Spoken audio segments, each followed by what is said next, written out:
I'm here this evening sitting down with Ian Knight. Ian, welcome to your interview with VBRA Knox branch. How's things, mate? Oh, mate, not too bad. They could have given me a better looking interviewer, but that's okay. I don't mind looking at you for I a couple of told minutes. I told you in the message that I sent you last night. You did get the short straw of having me do Oh, this with you. mate, I wasn't even given a straw. Very true.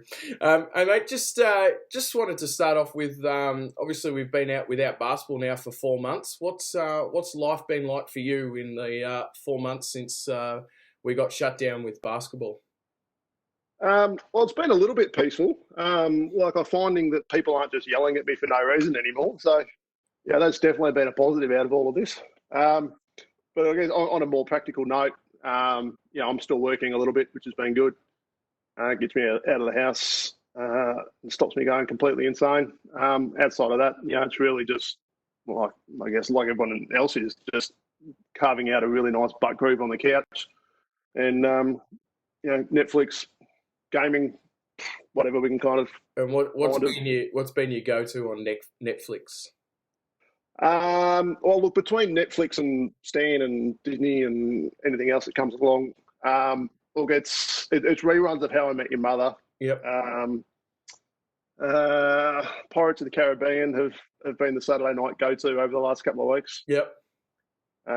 Just stuff that's just not serious at all because too much seriousness in the world for now. Very true. Very true. Well, I'll just put a recommendation out there. I've just started Money Heist on Netflix. That's not a bad show. So just put that one out there for you, mate. And anyone else that's watching this lovely interview, you can jump on that one as a bit of a recommendation. Hey, mate, are you getting paid for that recommendation? I hope so. Because let's be honest, the basketball money's dried up, so we need other sources of income. Just a background, Ian. So, how did you first get into refereeing, and how have you stayed in it for this long? Because obviously you've aged particularly well. Oh, that's very kind of you to say. You might be the only one who thinks that. My knees certainly don't agree with that statement. So how did I get into it? I'm not even 100% sure how I got into it. My sister actually refereed first, and then my dad joined us. And I think by the time I'd started, I think he'd actually finished. I know my sister had. And yeah, I don't know. It was just one of those things that, just obviously I loved the game, and it was just another way to be involved and make a bit of pocket money. And Yep. My old man thought I might be half decent at it. So, and this all started in the time before most of our membership base were born. Yes, yeah, fair to say that because I started in May 1999. So yeah, I've been around a little while now. Very good.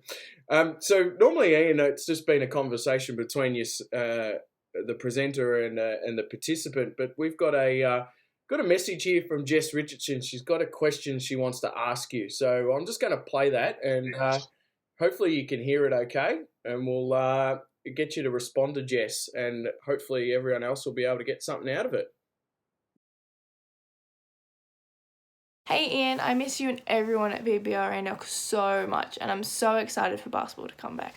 But if I could ask you anything about your experience, it would be how have you created banter and good relationships with some of the, especially senior domestic teams, like the angry men and women, as most refs know, they can be a bit hard to handle sometimes. And this is a good question, especially for the younger referees who are starting out senior domestic for the first time or are wanting to start it out, because I know when I was younger and I was starting senior domestic for the first time, it was a bit head on and very terrifying at sometimes because of how angry they can be. So it'd be good to hear your thoughts about how you create better relationships with the grumpier players that can give you a bit of a hard time. Thank you. Leave you to that one, Ian, to answer. That is a great question. I guess when I started refereeing, I started on a Thursday with Steve, and Thursday nights although they're a bit rough and ready these days, they're nothing compared to what they were like 20 years ago. So you learn pretty quick how to deal with people and how to, I guess, try and prevent things from escalating too far. A few of the things I've sort of learnt along the way is, firstly, it's really important to make sure that you're always being yourself. I think through some of my earlier times as a referee, I was trying too hard to be like a little too much of an authority figure. So that, like, it doesn't work for me. When I try and be serious, it just doesn't work. And I think most people that have refereed for me would know that. So I actually made a conscious decision to actually try and relax a little bit more on court and make sure that first and foremost I was having fun. And if I was having fun, making sure everybody else was having fun as well. So I think being relaxed on court really helps. I think having the ability to recognise that you yourself are going to make mistakes, because if you can acknowledge that within yourself, you can then obviously acknowledge that to the players, and that will go a long way to calming down an angry player. Sometimes it doesn't always work. And I think the other important thing to realise is that often if a player is grumpy and angry and coming at you, they're not coming at you personally. They're coming at the black and white shirt, but they don't necessarily see that it's a person underneath it. So sometimes just taking a deep breath and actually listening to what they're saying as well, rather than just how they're saying it, because then you can get to that root cause, and it may just be they just want to be heard, or just a quick explanation. They may not understand the rule. So if you can give them that quick moment of listening, processing, and giving them a response, that then starts to build that rapport. And that may just be one step in one game. But then when you ref them next week, you're now a step ahead of where you were. And just over time, that builds up. Very good. Thanks, mate. I guess probably just to give you a little clip as well, it would have been hard to be an authority figure on the court when you had a long ponytail when you were refereeing basketball. I know it was easy because I looked like a magistrate. So. Very good. So the next question comes from a young man, Daniel Durack, and I know you've been giving him a bit of a stir on Facebook on social media in recent times. So he might have stitched you up with a couple of questions here. So let's hear from Daniel. Hey Ian, hope all is well. I just have a few questions for you. Firstly, what was your pathway like to becoming a supervisor?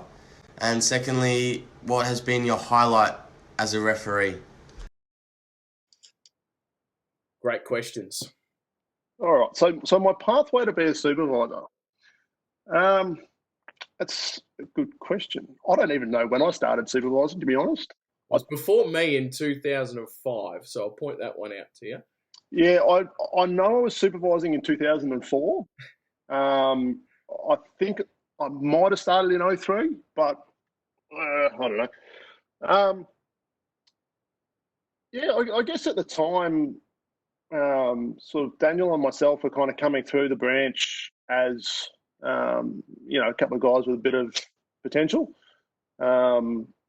An opportunity opened up on a Tuesday night, which at the time was only a 3-court session. So there was an opportunity there to sort of step into it, just from a starting point. I mean, Daniel started on a Monday, I started on a Tuesday, and then, we've kind of gone from there. I don't know if I'm the right person to answer that question for you, though, Daniel. I'm guessing that maybe was Cav president then? Brad, do you reckon? No, Sean was because I took over from you on Tuesday nights in 2000, at the end of 2005. Yeah. Because I'm guessing that there'll be other people who had a bit of an idea as to why they appointed me at the time. But I guess if we're going to put this into a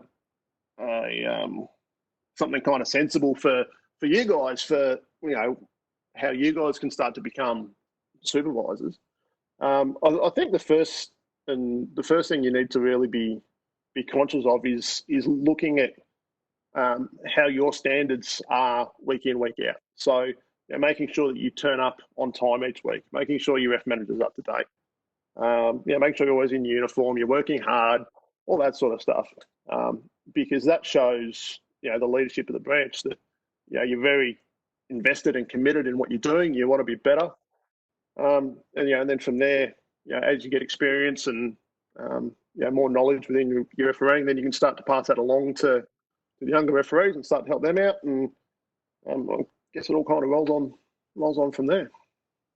Yeah, awesome. Any second question? Your biggest highlight as a referee in your career?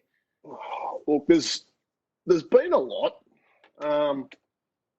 From a purely on court perspective, I refereed a game, and actually, I think Pretty might have mentioned this in his interview. I refed a game with him in 2006, before the Commonwealth Games, just over the road here at Knox, where the Knox Seabull sides played the English or the Great Britain, Commonwealth Games teams. So I did the women's game with David, and that was special for a couple of things. The stadium that night was packed. I've never seen that many people.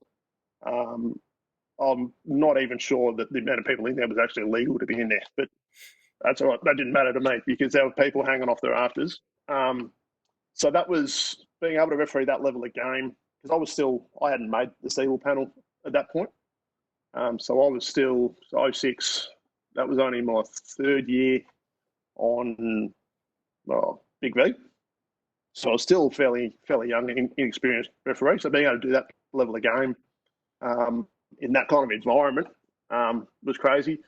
As well as being able to do it on, Court 5 at Knox, a court that I'd grown up playing on.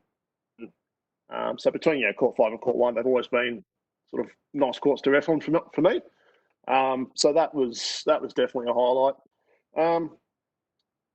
From a slightly more, just slightly away from basketball, for me the biggest highlight of refereeing are the relationships that I've built with people across the country and across the world. It doesn't sort of matter where I fly into around Australia, for work, or whether I'm going to the footy or whatever. There's always someone there that's like, "Oh, you're in town. Let's, beer time. Like, let's catch up." And and that, to me, I think that's probably the main thing I'll always take out of refereeing when it's all done and dusted and the knees finally decide that they don't want to do it anymore.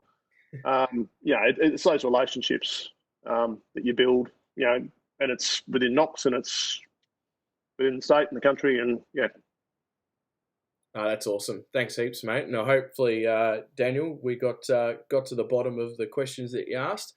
Just to sum it up, mate, what's your message to the members? Obviously, really trying times at the moment. None of us have lived through anything like this before. So, what's something that you want to just spread to the members? And basically, how we're going to finish up tonight. Hang on, surely Host and Cav lived through Spanish flu. It is possible, let's be honest. Host was probably planking during the Spanish flu.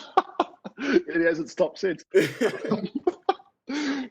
Look, you're right. Like, these are weird times, and we're in a situation where we think basketball's coming back, and then it's not, and then it is, and then it's not. I think for all of the members, just take each day as it comes, keep a smile on your face, but most importantly, stay connected with mates. Like I said just before, refereeing, it's about what we do on court, but it's as much also about the relationships outside, and the friendships that you've got now, may well last you for a lifetime. So just stay connected with your mates. Basketball will come back. Basketball's not everything, but it will come back. And until then, we just got to look after ourselves. Wash your fucking hands. Look after yourselves. Look after those around you. Make sure you're staying fit and healthy. And yeah, keep a smile on your face because we need it. Awesome. Thanks heaps for your time tonight, mate. Really appreciate it. And hopefully next time we catch up, it won't be over a WebEx. It'll be face-to-face reffing a game together. Mate, ideally we can get a beer in before then, and if so, it's your share. Yeah, done deal. Good on you, mate. Thanks for your time. Cheers.